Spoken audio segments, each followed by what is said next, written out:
Hi hello welcome to women collective. కర్ణుని జన్మరహస్యం చెప్పడానికి భారతంలో శ్రీకృష్ణుడు ఉన్నాడు.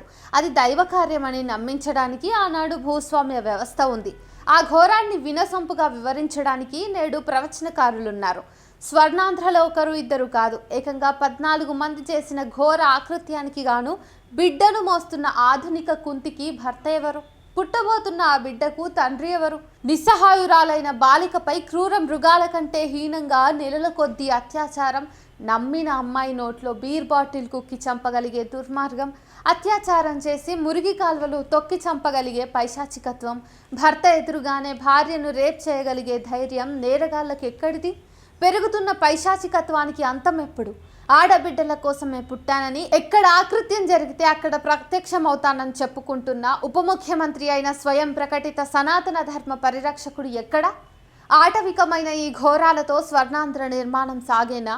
శ్రీ సత్యసాయి జిల్లా రామగిరి మండలం ఏడుగుర్రాలపల్లి గ్రామంలో దళిత కుటుంబానికి చెందిన 9వ తరగతి చదువుతున్న మైనర్ బాలికపై అదే గ్రామానికి చెందిన 14 మంది వావివరుసలు లేకుండా నెలల కొద్దీ అత్యాచారం జరిపారు. నిందితుల్లో తండ్రి కొడుకులు కూడా ఉండటం ఆటవికత్వానికి నిదర్శనం.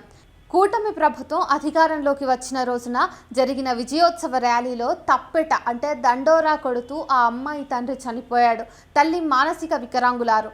నిస్సహాయురాలైన ఆ అబలను మాయమాటలతో లొంగదీసుకుని అత్యాచారం చేసి వీడియో తీసి వాటిని బయట పెడతామని బెదిరిస్తూ ఈ ఘోరానికి వీళ్ళంతా పాల్పడ్డారు. బాలికలో వచ్చిన శారీరక మార్పులు గమనించిన బంధువులు జరిగిన ఘోరాన్ని తెలుసుకుని తల్లడిల్లిపోయారు. పోలీసులకు ఫిర్యాదు చేయడానికి సిద్ధమైన వారిని ఊరు దాటకుండా నిందితులు అడ్డుకున్నారు. దొంగలకు, రౌడీలకు, హంతకులకు కులం ఏంటని మన రాష్ట్ర హోంమంత్రి గారు ఇటీవల ప్రకటించారు. బాధితులకు కూడా కులం ఉంది, ఆర్థిక స్థితి ఉంది. దాన్ని బట్టే శిక్ష అయినా రక్ష అయినా. ఈ సంఘటన అదే మరోసారి రుజువు చేస్తోంది. బాధితురాలు దరిద్రాలు కాబట్టే కదా ఆసుపత్రి వరకు మాత్రమే చేరింది. నిందితులు పెత్తందారీ కులాల వారు కాబట్టే కదా బాధిత కుటుంబం ఊరు దాటకుండా, పోలీసులు ఊరిలోకి రాకుండా అడ్డుకుంది. ఆ కుంతి రాజమాత కావడానికి, ఈ అభినవ కుంతి అనాథగా మారడానికి కారణం అర్థం కాదా? అనంతపురం నగరంలో ఇంటర్ చదువుతున్న గిరిజన అమ్మాయిని ప్రేమ పేరుతో మోసం చేసి పెళ్లి పేరుతో నమ్మించి తీసుకెళ్లిన వ్యక్తి గురించి తల్లిదండ్రులు పోలీసులకు స్పష్టంగా చెప్పినా సకాలంలో చర్యలు లేవు. దీని ఫలితం నగర శివారు ప్రాంతాల్లో ఆ అమ్మాయి శవంగా మరటం. అమ్మాయి కుటుంబం తన మీద ఫిర్యాదు చేసిందని, పోలీసులు తనను విచారిస్తున్నారని తెలిసి అమ్మాయి నోట్లో బీర్ బాటిల్ కుక్కి హత్య చేయగలగడానికి ఇంతటి కిరాతకుడిని సకాలంలో పోలీసులు గుర్తించకపోవడానికి కారణం ఏమంటారో పాలకులే చెప్పాలి. నంద్యాల జిల్లా ముచ్చుమర్రిలో 11 నెలల క్రితం అదృశ్యమైన బాలిక ఈ రోజుకు కనిపించడం లేదు. శ్రీ సత్యసాయి జిల్లా హిందూపురంలో తూముకుంట గ్రామంలో 8 ఏళ్ల పసికందును 45 ఏళ్ల వ్యక్తి అత్యాచారం చేసి ఇసుకలో పాతిపెట్టాడు. విజయవాడ ఆటోనగర్లో చెత్త ఏరుకునే మహిళకు భోజనం పెడతామని పిలిచి అత్యాచారం చేసి చంపేశారు. వైఎస్ఆర్ కడప జిల్లాలో గోపవరం మండలంలో ప్రేమించలేదని ఇంటర్ విద్యార్థినిపై పెట్రోలు పోసి తగలబెట్టాడు ప్రబుద్ధుడు. తిరుపతి జిల్లా వడమాలపేట మండలం ఏఎంపురం గ్రామంలో 6 సంవత్సరాల పసికందుపై అత్యాచారం చేసి మురికి కాలువలు తొక్కి చంపేశాడు మరో కిరాతకుడు. ఇంతటి అరాచకాలకు, దుర్మార్గాలకు తెగబడటానికి కారణం ఏంటో పాలకులకు తెలియదా? ప్రతిపక్షంలో ఉన్నప్పుడు మహిళల హత్యలు, అత్యాచారాలపై తీవ్రంగా స్పందించే పార్టీలు అధికారంలోకి వచ్చిన తర్వాత వాటి తీరు మారుతున్నాయి.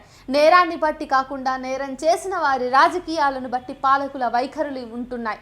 నేర తీవ్రతను తగ్గించడానికి అనేక ప్రయత్నాలు చేస్తారు.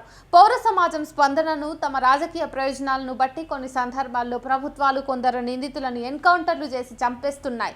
అంత మాత్రాన ఈ దుర్మార్గాలు తగ్గడం లేదు సరికదా? ఒకదానికి మించి మరొకటి అత్యంత ఘోరంగా, కిరాతకంగా జరుగుతూనే ఉన్నాయి. మన రాష్ట్రంలో ఈ ఏడాది 188 మంది బాలికలు, మహిళలపై అత్యాచారాలు జరిగినట్టు వార్తలు వస్తున్నాయి. అంటే సగటున నెలకు 15 ఘటనలు. ఇందులో అత్యాచారం, హత్యకు గురైన వారు 15 మంది. గత వైసీపీ పాలనలో ఇలాంటి అనేక సంఘటనలు జరిగాయి.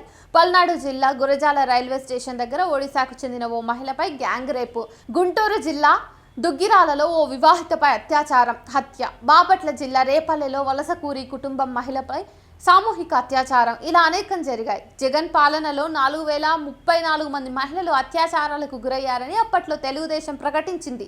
దేశంలో 2016 నుంచి 2021 మధ్య అత్యాచారాలు 26.35% పెరిగినట్టు కేంద్ర నేర గణాంకాల శాఖ ప్రకటించింది. బీజేపీ పాలిత ఉత్తరప్రదేశ్ తర్వాత రాజస్థాన్, మహారాష్ట్రలు ఇందులో అగ్రభాగానున్నాయి. అక్కడ ఇక్కడ అని తేడా లేకుండా మహిళలు, బాలికలపై ఈ ఘోరాలు పెరగడానికి కారణాలేంటి?